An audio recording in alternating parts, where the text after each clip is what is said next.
What is up, 2K crew? It is that time of the week again and that time of year. It's one of my favorite shows of the year, the MLB Way Too Early Awards. I cannot wait to dig into everything from the MVPs, the Cy Youngs, the managers of the year, the comeback players of the year. I'm going to give you my division winners as well as wild card teams. We're going to be talking about March Madness. We've got Final Four action tipping off on Saturday. And I'm going to wrap up with something a little bit different, a little bit kind of out of my comfort zone. So let's get locked in and welcome to the show. Turbo and 2K show. So yeah, today has been quite the day. Normally when I do a show that goes live at 8, I am in the studio right around 7, which means I leave my house about quarter to 7.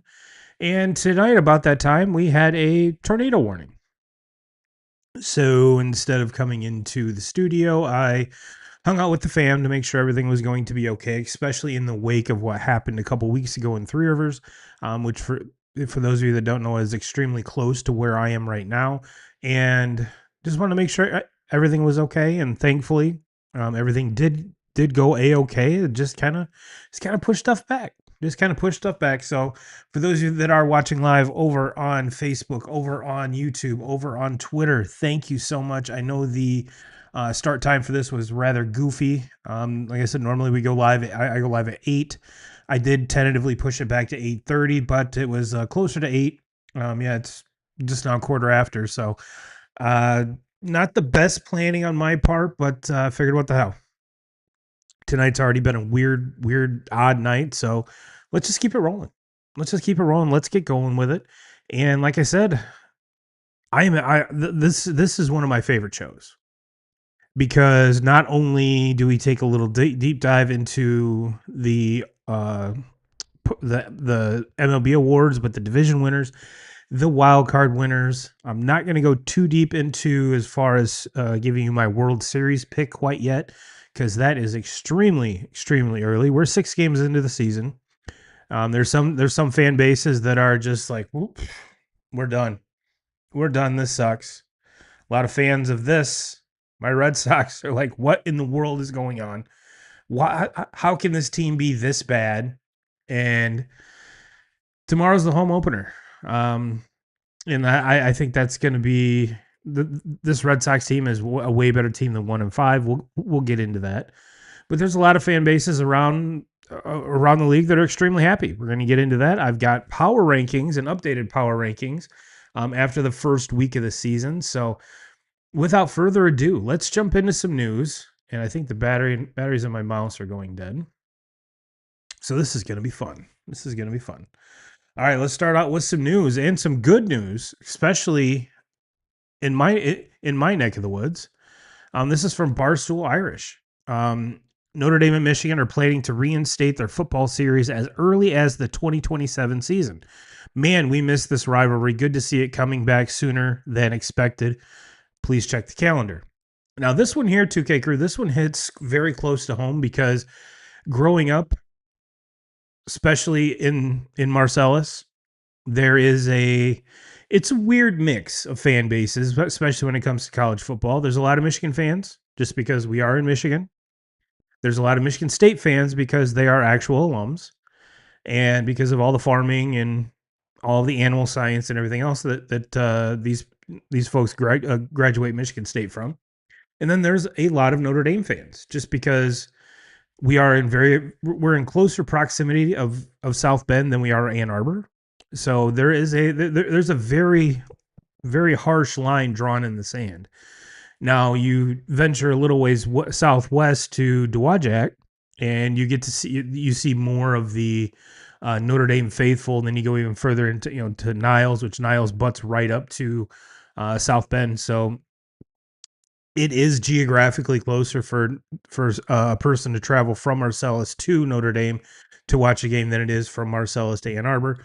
But it's just the way it is. And growing up, this was a very heated rivalry because me and my friends group were pretty much split down the middle, 50-50, Notre Dame, Michigan.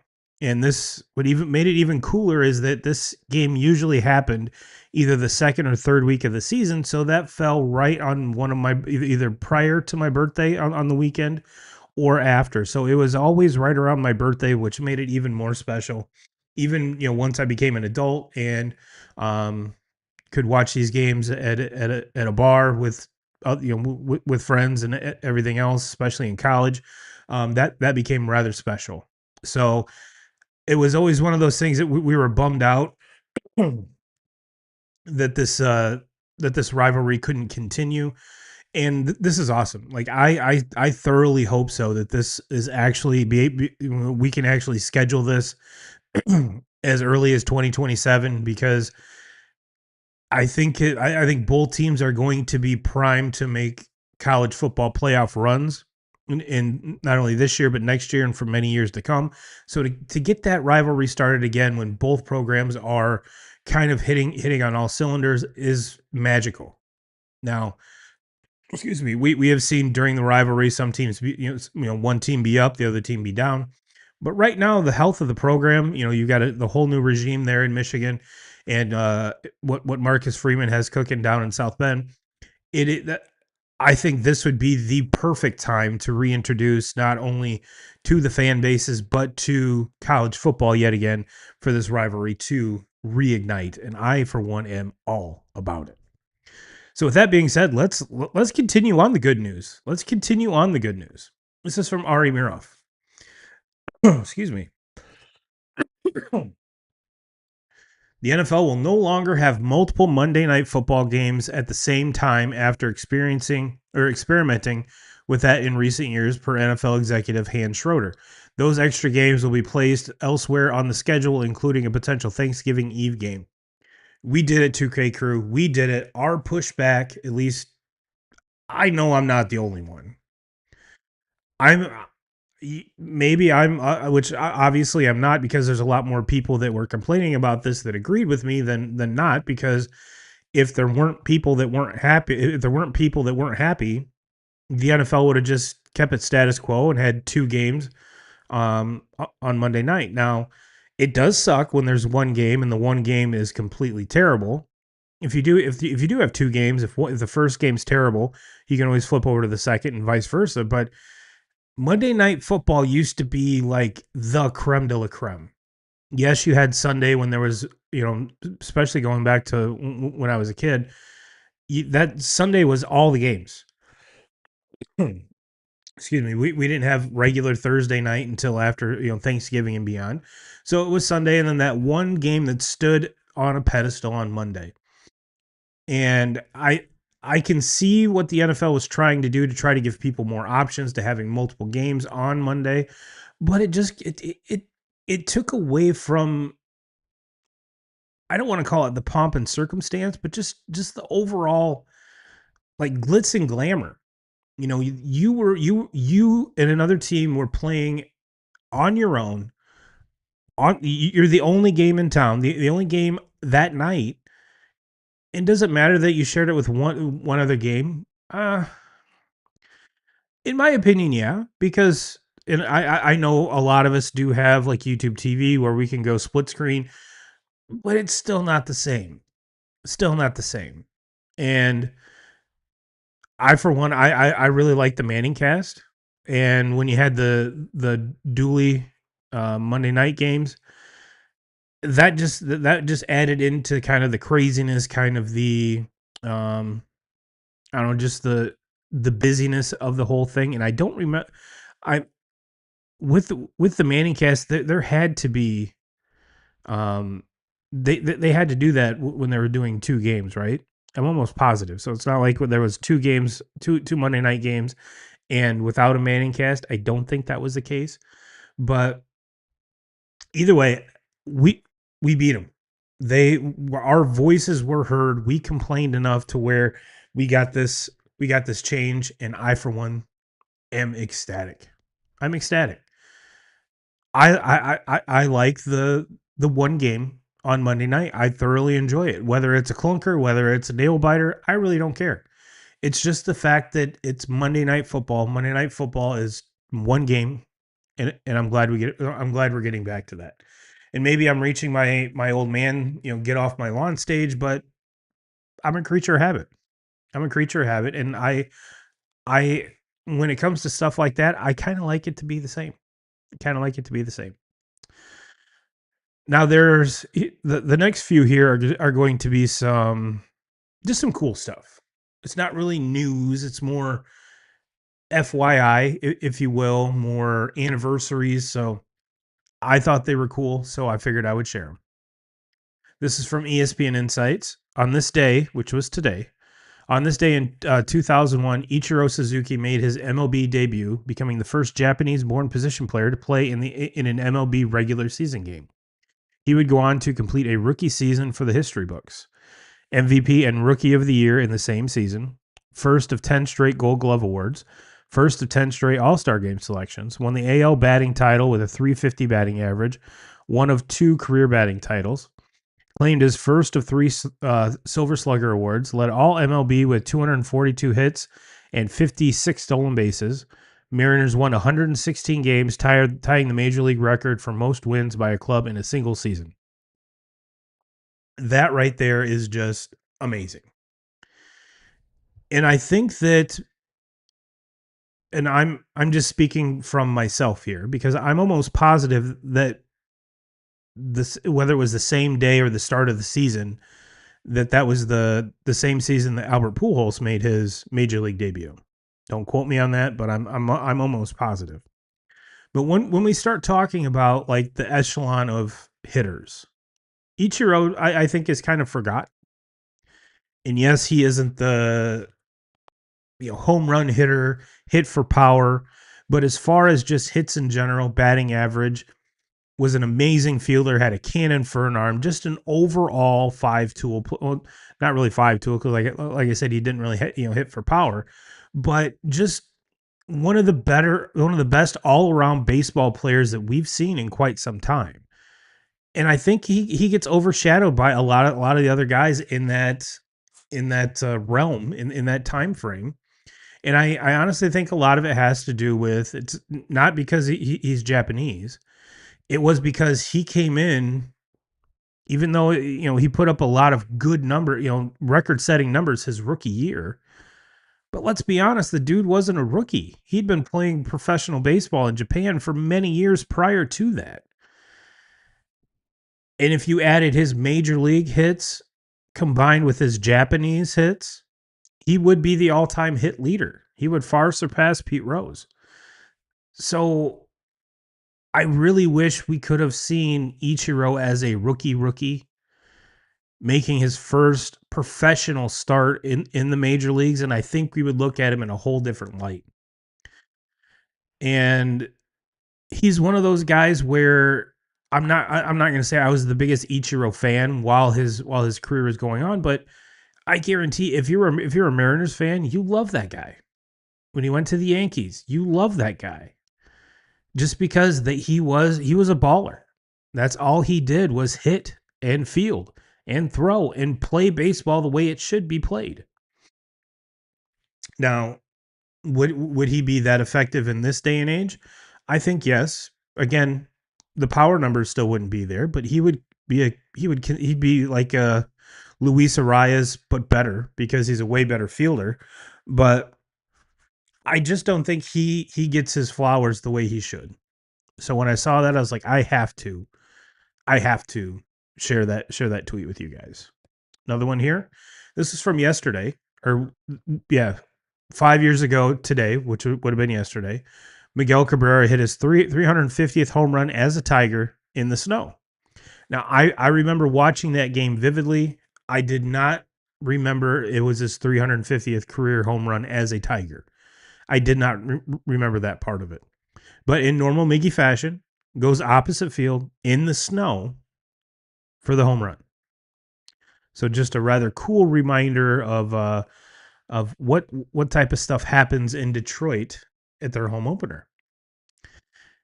And here's the last one here that we're going to just for your information. This was Baseball History Nut. If you're a baseball fan and you do not follow this account on Twitter, I don't know what you're doing with your life, because this is the type of stuff that this account drops on a consistent basis.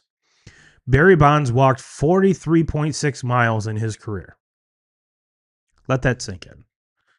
43.6 miles in his career. Now, we're not talking about just wandering around the field. It's walking from home plate to first. He had that many walks that 60 feet, 6 inches times however many walks equals that many miles. That is just insane.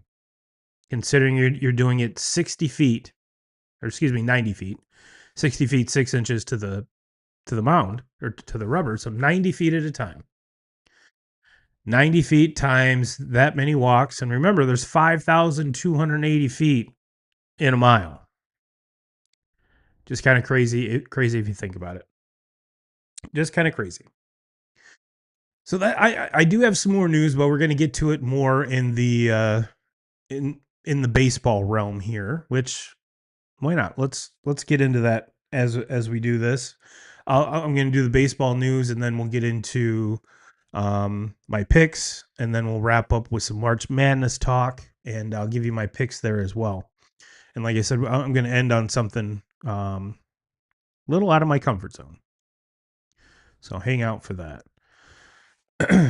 This is from Codify, and I'm not going to read all of this, but the ABS Challenge win-loss records starts out with the Baltimore Orioles at 12-2, all the way down to the Cleveland Guardians at 2-10. Now, just glancing at this, it looks like most teams are about 12 to 14 in that range. There are some, like the Diamondbacks, that have only challenged 7 times. So, is it an exact science? Absolutely not. But this is something that people are going to be keeping track of. You can actually go on what is it? Baseball Savant, and they actually keep stats of each player, their win-loss record for challenges. And one of the things I wanted to get to about the challenges, and why I put this first, was there are so many people like this whole week saying, after the first week of the season, everyone looks around and either overreacts, underreacts, does their thing. And a lot of folks are like, man, this ABS system is awesome. Where has it been this whole time? And I, for one, I am overall pleased with what we're seeing. The only thing that I'm going to say a monkey wrench might get thrown into is I was watching a game. It was the Red Sox. It'd be the Red Sox Reds game. Opening series. And I want to say it was game 2. I want to say it was the Sonny Gray game. And CB Buckner was behind the plate. Now, there's a lot of folks that would have loved this ABS system implemented when Angel Hernandez was still behind the plate, which would have been theater. Every game that he umpired would have been just magical. It either would have been magical or it would have just been a complete, utter garbage to watch because he didn't know the strike zone. And CB really doesn't either. So I found it interesting. Now, follow me on this, because this is one of the things that I don't think a lot of people kind of took into account when this system got implemented. Okay, now follow me. Every team you're allowed 2 wrong challenges. So if you go 4 for 4, you can keep going until you're wrong twice. So you could have unlimited challenges throughout the game as long as you're not wrong twice. But if you go 0 for 2, you're done for the rest of the game. So it's kind of like this cat and mouse thing, to where, especially in that game, where the Reds were just demoralizing CB Buckner. I want to say there was 3 or 4 pitches in a row, 5 maybe, that were overturned because he missed them. So like I said, you keep getting those right, and you keep getting more challenges awarded. But and that was the Reds. The Red Sox, on the other hand, used theirs early, got two wrong early, and it came to bite them in the ass later in the game. Now you might be saying, "Well, Ryan, that's the strategic part of this." But did you factor in the umpire when we were talking about this? Because here's the thing: you have one team that's completely showing up the umpire and getting all of these correct. And then you have the other team that is out of challenges. Now, an umpire can take this one of two ways. Either I need to get my shit together and I need to lock it in, or you can be like, screw these guys. I'm going ankles to armpits. You better be swinging. And you can't challenge anymore. The one team can't challenge. So could the umpire kind of take out of a little bit of a vendetta against one of these teams? I'm not saying CB did that, but he was. It seemed like he was a little more liberal with the strike zone, um, on the Red Sox side of things because they had failed on their two challenges. Just something to think about. And this is a very fluid situation. And like I said, it's just one more stat that stat people can keep an eye on. And I think you will get leaderboards of who has the most successful challenges. And I think as this whole thing goes along, teams will adopt their own strategies as to who's allowed to use these challenges. Whether it's strictly for the catchers on the pitching side, or if it's completely egregious, which hitters? Do all nine hitters have the green light to challenge? I don't know. If I was a manager, prime example, if you're AJ Hinch, do you give Javi Baez the green light to challenge anything? Dude swings at balls that are 50 feet, don't even make it to the plate.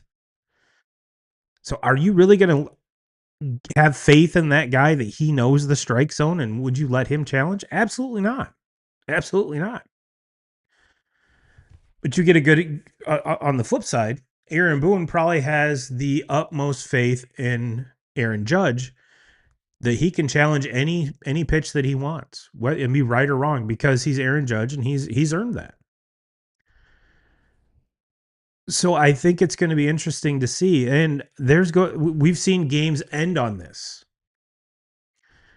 So when it comes playoff time, or down to the hunt, teams are 1 and 2 games back, just scratching for that last wild card spot.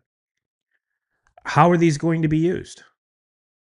TBD, but I think it's going to be interesting to keep an eye on, interesting to watch, and see if how impactful this becomes, not only in the later part of the season, but once those playoff races heat up, and then once we get into the playoffs. Because there was a lot of folks clamoring that this system should have been implemented in the World Baseball Classic. And maybe a couple of those games, the outcomes would have been different. Who knows? Who knows? Well, let's talk about the biggest news in baseball. I introduced you to this young man a few weeks ago and made my case as to why he should make the opening day roster. Well, he's making his debut tomorrow on Friday. This is from Baseball America. The number one prospect in baseball is headed to the majors at 19. And we're talking about Connor Griffin here.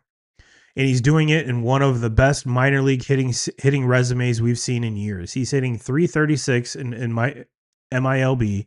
Average ranks 4th since 2010 among players with 500 plus at bats.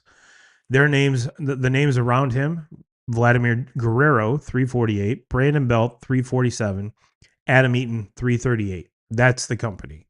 This Friday, Connor Griffin will be the first teenage position player to debut since Juan Soto. Now, this is the type of thing that I was telling you guys and gals. I was making a very easy comparison to Roman Anthony last year with the Red Sox. And whether we're talking about McGonigal with the Tigers or Griffin with the Pirates, especially Griffin with the Pirates, they really don't have anything to lose. I mean, if anything, you want to have the best players in on the team just to prove to Paul Skeens that you are serious. You want to be a contender. We want you here. And the same thing in Detroit. And Kevin McGonigal has been the best player on the Tigers aside from Skubal. So it is imperative that these young kids not only get to the big leagues but make a huge impact rather quick. And in McGonigal's case, we've seen that.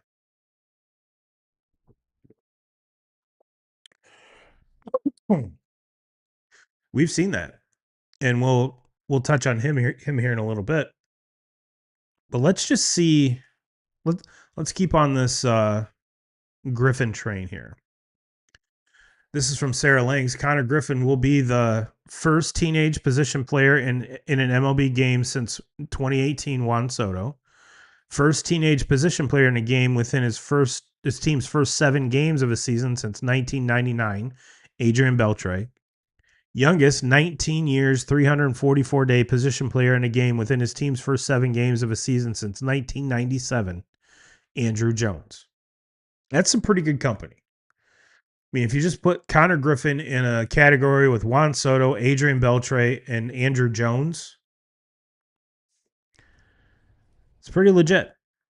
Pretty legit. And if you look at these, Juan Soto's an outfielder. Beltre's a third baseman. Andrew Jones was more known for his glove coming up than his bat, but that proved to transition probably even better than most Braves fans would have even considered. So to put him in, I know Adrian Beltre, first ballot Hall of Famer. If Juan Soto continues, first ballot Hall of Famer. Andrew Jones should be a Hall of Famer. Not saying that we should just automatically put Connor Griffin in the Hall, but the trajectory is there. The trajectory is there. I've got one more here. This is from Underdog MLB. Connor Griffin to sign a 9-year, $140 million extension with the Pirates per Buster only. And this has become quite the, I'm not going to say trend. Quite the trend. We've seen Jackson Churio, Lawler, I believe, Corbin Carroll, Roman Anthony, Garrett Crochet, now Connor Griffin, and Tigers are doing it with Kevin McGonigal too. This is from the Detroit Times. Kevin McGonigal and the Tigers have engaged in extension talks per Jeff Passan. And I know Tigers fans, hold on. I know what's going through your mind. I know what's going through your mind. You're like, well, why are we wasting our time on extending this kid when we need to extend Skubal? And I'm not going to argue with you. I'm not going to argue with you one bit. But even if he got the same extension that Connor Griffin did, the 9-year, $140 million, which is right around the same amount of money that Roman Anthony signed his extension for last year, $140 million over 9 years. Tarek Skubal, 10 years, $400 million. Now, granted,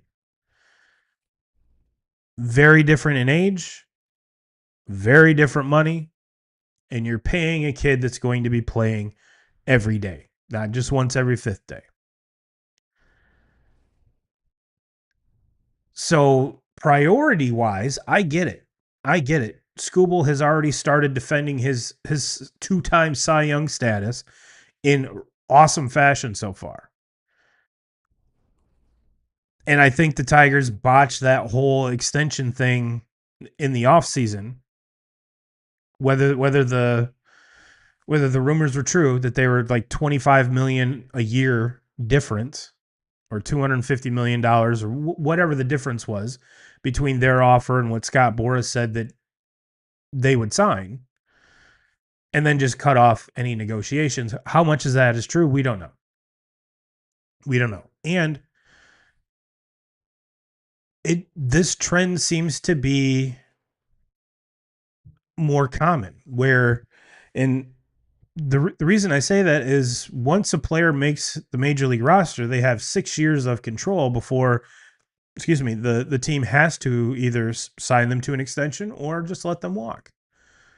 So with these players like McGonigal, like Griffin, who are this is their first service year, to extend them now is I think the smartest move ever.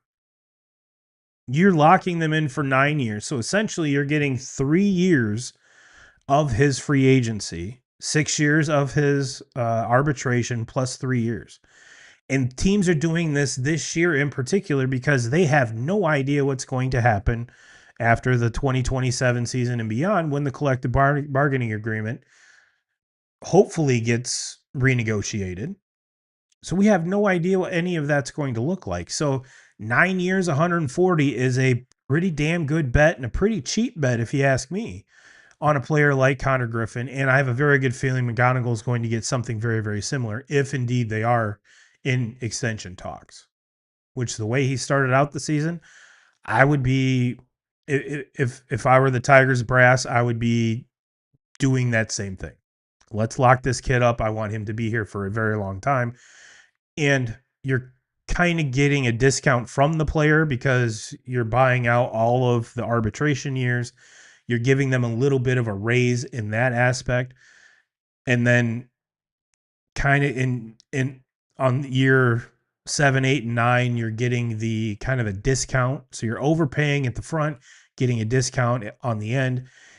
And if you're the player, you're getting paid up front. You and your family are set forever. And you're entering in your free agency years very early, especially for Connor Griffin. He's gonna be in that same free agency age that Juan Soto was. So not saying he's going to be over $700 million, but you kind of get my drift. Kind of get my drift. So the Tigers do this. Not saying that if you don't get Scooble locked up, would this be a good consolation prize?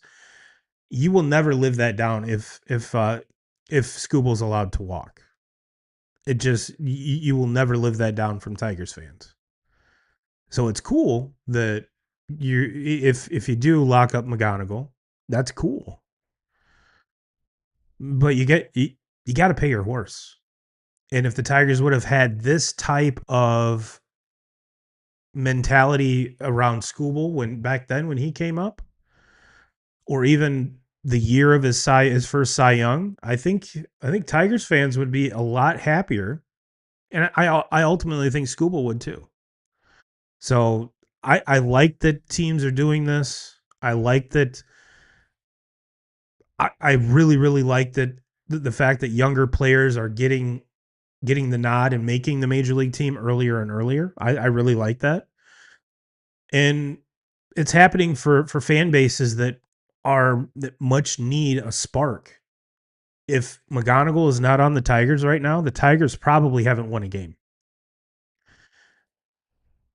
The Pirates have been kind of up and down.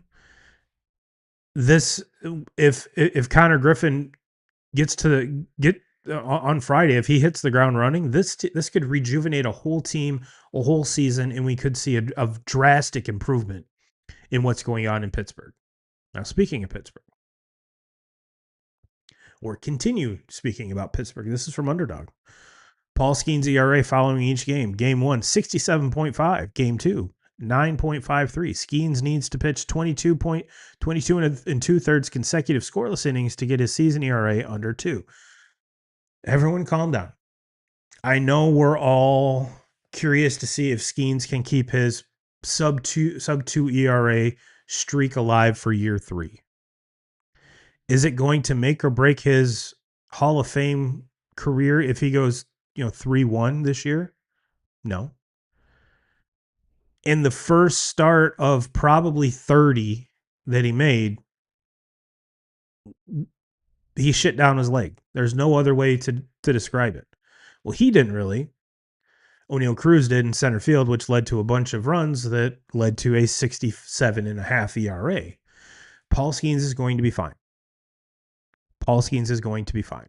And even if he doesn't throw 20 plus scoreless innings to get his ERA down to 2 or under 2, he's going to be fine. He's going to be fine. Let's talk briefly here about the Dodgers because something historic happened the other night, yet again. ESPN Insights tweets with Roki Sasaki starting 2 days ago, Shohei Ohtani starting yesterday, and Yoshinobu Yamamoto starting today. This is the first time in Major League history that a team has started 3 Japanese-born pitchers in a row. And I'm pretty sure this is what all of baseball was watching for. Once all three, once the other 2 joined Shohei in LA, and now that Shohei's throwing again, and back to dealing, it was pretty much a no brainer that they were probably at one point in the season going to be 1, 2, 3. So, but it's cool. But in my opinion, it's cool. Now, what I'm kind of shocked about is the 2 Japanese sluggers that came over did not make it to the Dodgers, and the one that signed with the White Sox is off to a phenomenal start. But speaking of phenomenal, I mean, we have to talk about Shohei. This is again from Sarah Langs. If you don't follow Sarah over on Twitter, go ahead and please give her a follow. She is amazing. Shohei Ohtani currently has the longest active on-base streak in MLB, 36 games. He also has the longest active scoreless inning streak in Major League Baseball at 22 2/3 innings pitched. Just absolutely insane. Keep checking my phone because, like I said, the weather here is kind of nuts. Well, that's kind of my baseball news and notes here. So let's get to.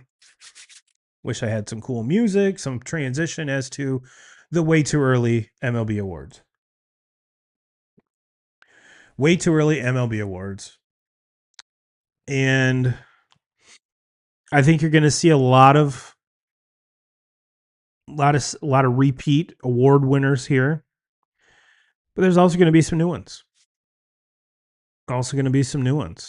Let's start off with the managers of the year. Start with the NL. And a lot with some of these, aside from the comeback player of the year awards, I do have FanDuel odds on these. So I will give you my pick in the odds of right now, April 2nd. Like I said, way too early for this. But NL Manager of the Year, give me Terry Francona. Give me Tito. Give me the Reds. I love that team.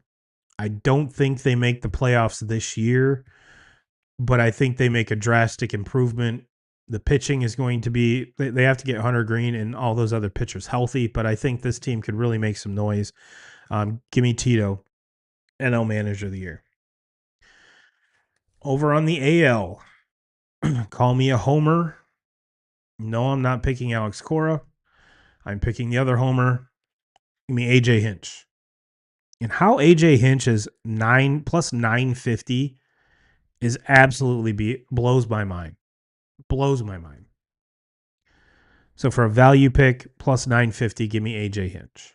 And now, mind you, I'm going to give you the odds, but the odds do not dictate who I'm choosing. I just want to for gigs, for fun. Let's go Rookie of the Year. We've already talked about both of these gentlemen. On the AL side, give me McGonigal plus 240. And I believe he is the front runner there. And the NL, even though he hasn't played a game yet, give me Connor Griffin. And he is plus 350, and he is the odds-on favorite there as of April 2nd, even before he's made his MLB debut. This goes to show you what a lot of folks, including Vegas, think of that young man. So, yeah, McGonigal, AL, Griffin, NL. And those the Rookie of the Years are always so hard to guess because you always try to choose a guy that's either breaks camp with the team or joins them very early in the year. it's hard for a guy to compete with a more almost season long resume as compared to like a half a season. So the fact that these both of these guys are making their debuts within the first 2 weeks of the season, I love that, and just the fact that, like I said, McGonigal is the best player on the Tigers, and right now he's hitting like one of the best hitters in the American League, rookie or not. So love both those picks. Let's go. Let's go comeback player of the year. Like I said, I do not have odds for this because FanDuel did not have this listed. I had to go elsewhere. But AL, give me Mike Trout. Mike Trout, knock on wood, cross my fingers, do everything I have to do that Mike Trout stays healthy or healthier than he has the last handful of years. He's hitting bombs. He's stealing bags. He looks fantastic. Looks fantastic. And let's be honest, baseball is better when Mike Trout is involved. So if we could get, if he can, I'm not saying he's going to continue this pace by any means, but if he can continue to produce and produce well this whole season, it's going to be an easy choice for AL. Give me Mike Trout. NL comeback player of the year, Yordan Alvarez. Again, a guy who has to stay healthy. And he is absolutely destroying baseballs right now. Absolutely destroying baseballs. Now, granted, you could say that it was Boston's pitching that was serving up said meatballs, but to deposit them in the third deck, that's a little bit more Yordan than the pitchers. So Yordan is looking like he did prior to this last couple seasons of injuries. So if Yordan stays healthy, Trout stays healthy, easy comeback players of the year. Easy. Let's go Cy Youngs. Going chalk in the AL. Like I said, Skubal has continued his dominance. Some of the other pitchers that are going to kind of push him, like Garrett Crochet, hasn't had the greatest start to the season. Not to say that that won't improve, because I think it will. But I just think that Skubal has, we all, myself included, gave him shit for how he handled the World Baseball Classic, only pitching one game and for 5 innings, I think it was, or however many innings it was, because we wanted to see him. We wanted to see his greatness with that team on the biggest stage. And whatever him and his team decided, he's hit the ground running. And it's fantastic to see. Detroit, pay him. Because probably going to be a little bit more expensive having a three-time defending, 3-time in a row Cy Young Award winner. Can be a little bit more expensive to sign that guy as compared to a 2-time reigning Cy Young Award winner. Just some food for thought. NL, I 3/4 of me wants to go Paul Skeens. Just go chalk, Skubal, and Skeens like I did last year. But give me Christopher Sanchez. I really, really like that kid. Like him a lot. He came on last year and was absolutely phenomenal. I expect that to continue, and I expect him to kind of lead that Phillies staff. And I think the Phillies' success, a lot of their success, is going to have to do with how good he is. So, give me Sanchez and El Cy Young. Now let's talk about MVPs. And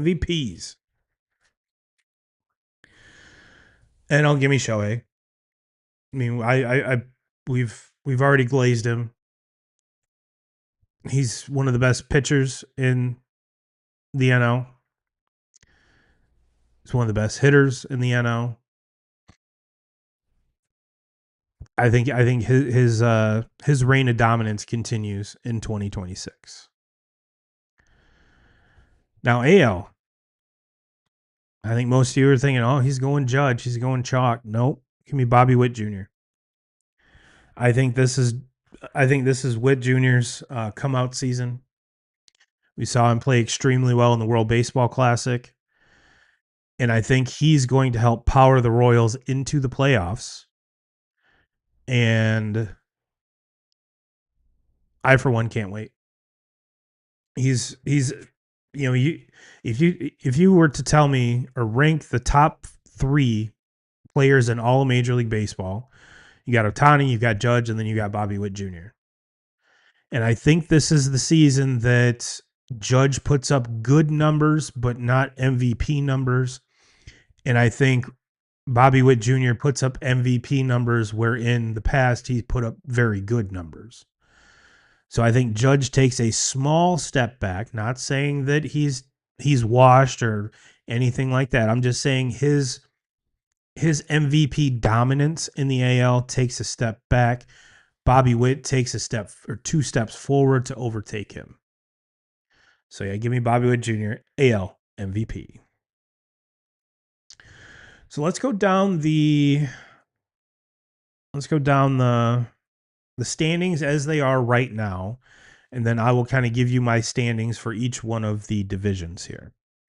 Start off with the AL East. We've got the Yankees at 5-1, Blue Jays 4-2, Orioles 3-3, Tampa 2-4, and Red Sox 1-5. I have the Blue Jays winning this division, followed by the Yankees, followed by the Red Sox, Orioles, and Rays. I think the Rays are going to end up being the worst team in that division, and that division is just going to absolutely beat the shit out of each other. It's going to be fun to watch AL East baseball because all 5 of those teams are. I'm saying the Rays are the worst team in the division. You put them in a couple of these other divisions, they're possibly winning the division or coming in second. AL Central, Guardians are leading, like I said, on April 2nd. Guardians are leading the division at 4-3, Royals at 3-3, Twins 2-4, Tigers 2-4, White Sox 1-5. So I think the Tigers end up running away with this division with the Royals coming in second, followed by the Guards, Twins, and the White Sox. I don't think the White Sox are as bad as last year, but they are still terrible. In the AL West, we have the Astros leading at 5-2. Rangers 4-2, Mariners 3-4, as well as the Angels 3-4, and the A's at 1-5. Give me the Mariners to win that division, followed by give me the Astros, then the Rangers, then the A's, then the Angels. Even though the Angels are a good story so far, coming out of the gate at 3-4 and 2 games back, but I think that that magic kind of dwindles a little bit. And I do think the A's are far better than 1-5. NL East, one of the surprise teams in the Miami Marlins at 5-1, Braves at 4-2, again a surprise to a lot of people. Excuse me. The Nats at 3-3, Phillies at 3-3, Mets at 3-3. So for this division, give me the Phillies, Mets, Braves. No, Phillies, Mets, Braves, Marlins, Nats. There we go. NL Central, Brewers are 5-1, Cards 4-2, surprising Cards 4-2. Pirates at 3-3, Reds at 3-3, Cubs at 3-3. And for the NL Central, I have the Cubs winning that division, followed by the Brewers, Pirates, Reds, Cards. And the NL West, Dodgers are at 4-2, D-backs 3-3, Giants 2-4, Rockies 2-4, Padres 2-4. And I have the Dodgers winning that division rather easily. Give me the Diamondbacks second. Yeah, give me the Padres second once their pitching gets healthy. Give me Dodgers, Padres, D-backs, Giants, Rockies. And for the Rockies to have a better record than my Red Sox is rather embarrassing. But so just to kind of recap, I've got the AL East. I have the Blue Jays winning, AL Central, Tigers, AL West, Mariners, NL East, Phillies, NL Central, Cubs, NL West, Dodgers. The wild cards in the AL, give me Yankees, Red Sox, Royals, and the wild card in the NL, give me Mets, Brewers, Pirates. So with that being said, let's check in on the power rankings, week 2 or whatever week is. Completely different than last week's because it was just preseason. Kind of the first maybe 1 or 2 games. So it's drastically changed. Drastically changed. Starting off number 5, give me the Braves. I think it's a shock that the Braves are even here. It's not that their position players are bad. It's just that their starting pitching is non-existent. You have Chris Sale and a bunch of dudes because all the other guys are on the IL. So for the Braves to be 4-2 at this point in the season is phenomenal. Absolutely phenomenal. Will it continue? That's the part that I don't know. That's the part of that I don't know, and I'm rather not going to say I don't believe in the Braves a whole lot, but as we sit here, April 2nd, the Braves are the 5th best team on Turbo's power rankings. Number 4, give me the Blue Jays. I think the Blue Jays are going to be on this list pretty much all season, and number 4 might be the lowest ranking they're going to be. I really like the Blue Jays, really high on the Blue Jays. Number 3, the Brewers. This is the team that every single year, I think we all count them out. We all count them out. I have them making the playoffs as the second wild card. But this team last year had the best record in the NL. Is that going to happen again? I have no idea. Seems like every time I try to write this team off, they say, you know what, Turbo, we're not done yet. We're not done yet, and we're far from it. So, yeah, right now, give me Brewers 3. Oddly enough, the Marlins at number 2 with 1 loss, 5-1. 5-1 with a run differential of plus 15. I do not think this is sustainable at all, but it's a good story so far to start the season. So I want to give the Marlins credit where credit's due. So I'm putting them at number 2. And give me the Yankees. This is I for one thought the Yankees, their kind of Achilles heel would be their starting pitching, and their starting pitching has been absolutely dominant. I think they've given up 2 earned runs the entire season so far, in the entire 6 games. So what a lot of us thought that was going to be the weakness of the team is actually a very good story so far. Their offense is going to score runs. They're plus 18 run differential. So that's never been the question. It's just who's going to get the outs. And I think they've more than solved that equation. And I think the Yankees are one of the top 5 teams in all of baseball. It's just that they play in the American League East.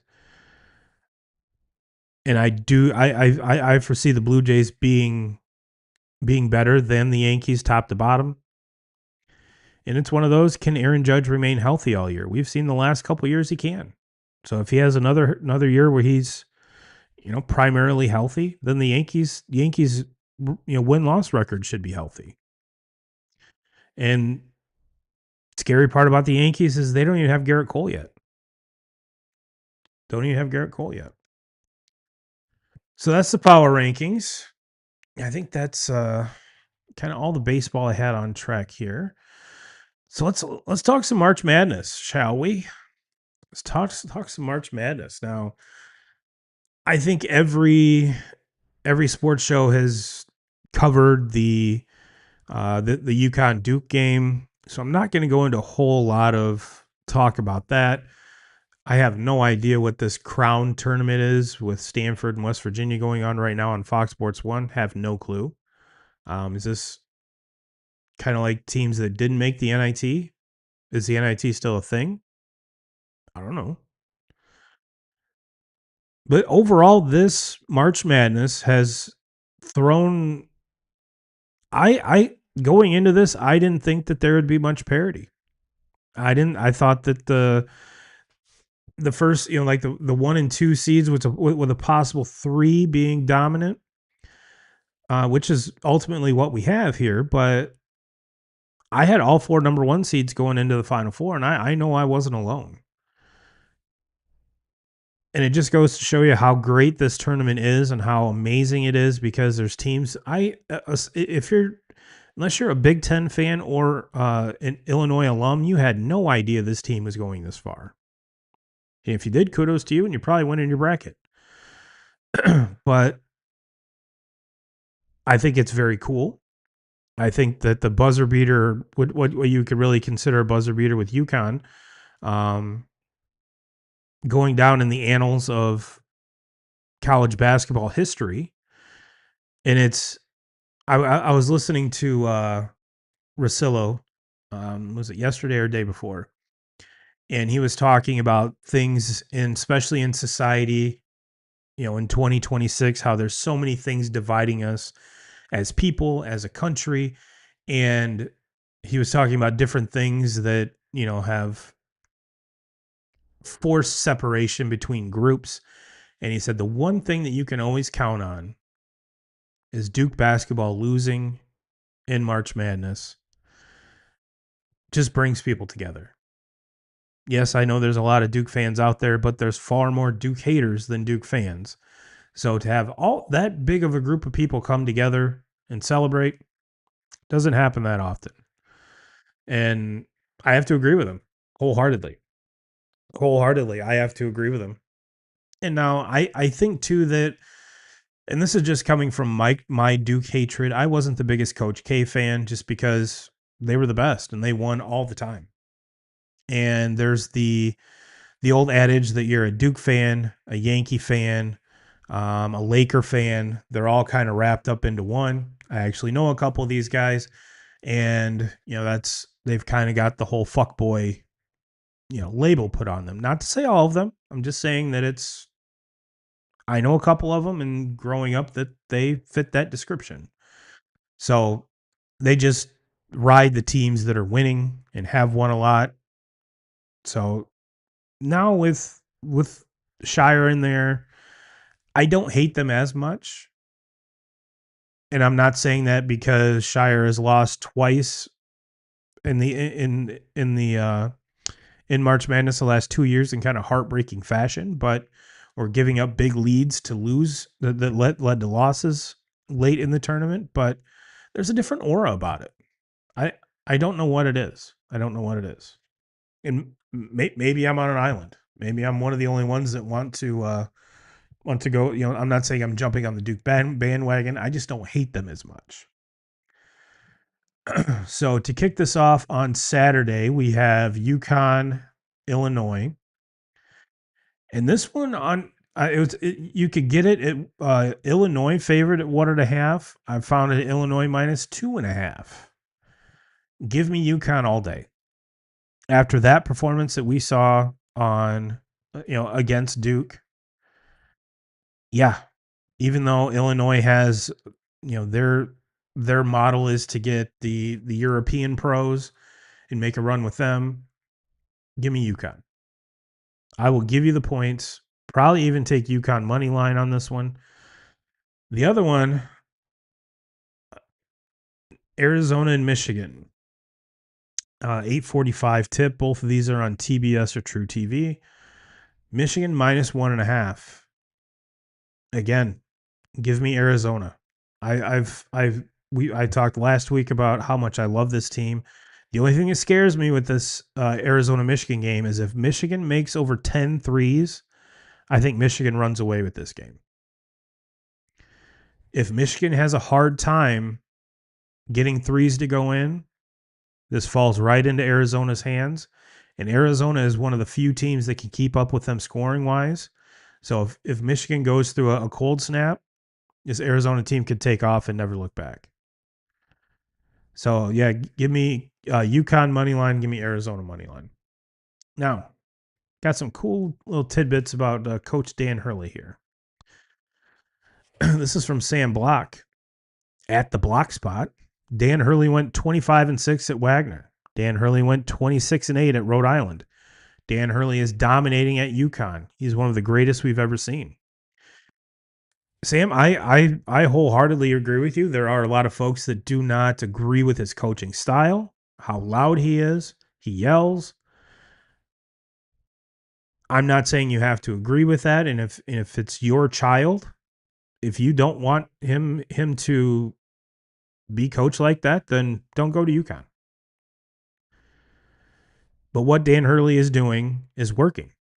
His teams are gritty. His teams are tough. His teams dig deep. They do not quit. So if that's the type of stuff he's instilling in these young men, I'm all for it. I am all for it. Now, he's not throwing chairs across the floor like Bobby Knight did, but I'm not saying he's as aggressive as Bobby Knight, but he's definitely not a hold your hand type of coach. He's going to get in your face and tell you what happened. And again, if you don't agree with his coaching style, don't have your kid go to UConn. It's plain and simple. There are plenty other programs that your son could go to. Plenty other coaching styles, plenty of other successful coaching styles. Not saying that the way Coach Hurley does it is the only way to do it, because we've seen that is not the case at all. But in this day and age, Dan Hurley is one of the best, one of the hottest coaches going right now. This will prove it. This is from BetMGM. 2023, UConn wins national championship. 2024, UConn wins national championship. 2025, UConn loses to national champion by 2 points. 2026, UConn takes down number 1 overall seed. Dan Hurley, take a bow. Take a bow. And again, like I said, the proof is in the pudding here. His style works for those players. If your son is not going to react or respond to that style of coaching, there's hundreds of other programs that he could go to. But for those that are made and have the mentality to ride with Dan Hurley, you're going to play some pretty important games. Pretty important games. And the last one here is from College Basketball Report. Dan Hurley in March Madness since 2023, 2 titles, 3 Final Fours, 17-1 record, 17-1 against the spread. The one loss was against national champion Florida by 2, one of the best coaching runs ever. It's hard to argue that. It is very hard to argue that. And he does deserve a bow, at least. There was a lot of folks during the season that were pushing back on his coaching style. And I, for one, didn't think this team had it in them to make this far of a run. And boy, was I wrong. So Coach Hurley, we're not in that locker room with you and the boys. We're not on that practice floor, but whatever you're doing works, and continue doing it. Continue doing it. All right. There's one more story I want to get to. And like I said, this one's going to take me out of my comfort zone. But let's talk Jay Ivey. Let's talk Jay Ivey. Because there's part of me that was absolutely disgusted about what happened. There's another part of me that I have a very good feeling if Ivy was a better player, it wouldn't have happened. But just the sheer fact that it happened has me upset. I am a Christian. I have the very similar beliefs as him. And to lose your job because you don't agree with all the LGBTQ pride stuff and you speak out about it, not making a fuss, not throwing a fit, not refusing to go on the court, not causing any negative, publicity to you. He was first suspended and then later for conduct detrimental to the team. What part of being a Christian is detrimental to a basketball team? There is absolutely nothing detrimental. And now, mind you, these are sports, okay? If you've been following any type of, Ohio State football, I know Notre Dame is they're a historic Catholic school. I myself I am not Catholic, but there are a ton of athletes, in particular young athletes, that share his same views. And in particular, like I'll use the example with the Ohio State football team. They started with a handful of guys doing Bible study every week, and it gradually increased to the vast majority of the team. And they were actually doing baptisms on campus for other Christians. So for you guys and gals that don't know what I'm talking about, this is a tweet from the Clay Travis quote tweeted a tweet from Shams Charania. The Chicago Bulls are waiving guard Jaden Ivey after his recent anti-LGBTQ comments and several rants on religion and other topics, sources tell ESPN. Clay Travis quote tweets this and goes on to say, "How many teams employ people charged with or convicted of felonies or significant misdemeanors? This is truly just based on his opinions. The NBA Players Union should be defending him like crazy. Bad precedent." And I could go on and on and on about different players and what they did, and they just got suspensions. Okay. I'm not going to rehash those because they were in the past, but there's been far more egregious people that were actually beating people, pulling guns on people, drugs, alcohol. He was just expressing his views because this is or was Pride Month. I'm not sure which month it is, but he didn't really agree with that. And the NBA is so woke that they choose to celebrate it more than I think the vast majority of society does. And if the and I'm curious. I'm very curious because he was at the trade deadline traded from the Pistons to the Bulls. I'm curious if this would have happened if he was still with the Pistons, would this have the same outcome?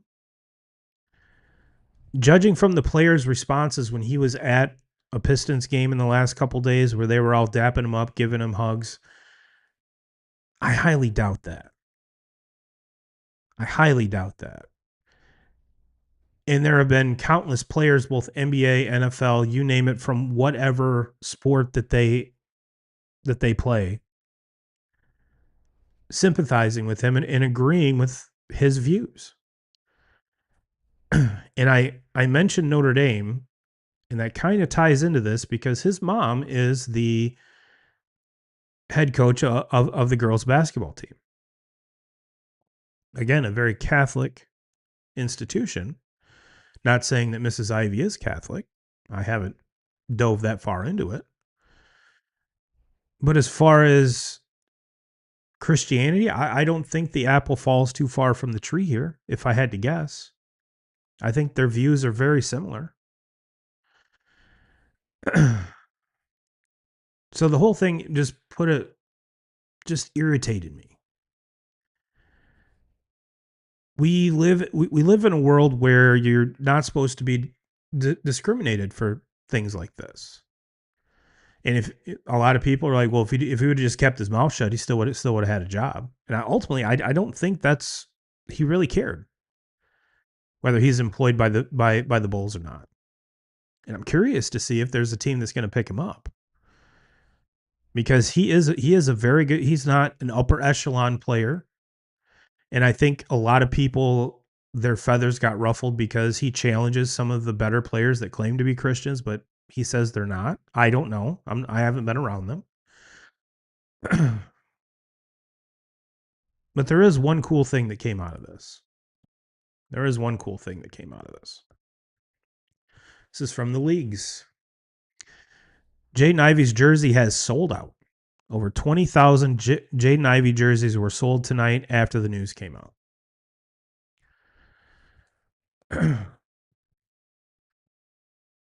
Goes to show you that a lot more people probably share his views than disagree with him. It's just the problem is the people that disagree with him are the ones writing the checks.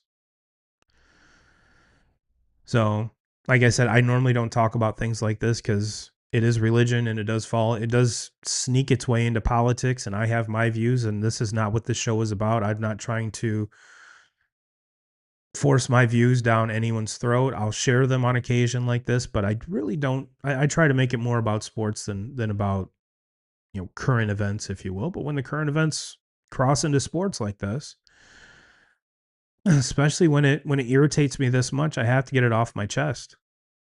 I have to get it off my chest. Well, 2K crew, I'm going to get you out of here on this. I'm going to get home before the weather gets bad again, which it sounds like it's going to around 10, 11 o'clock. So I will get you out of here on this. Everyone have a great week. And as always, Jim Rome, we're coming for you.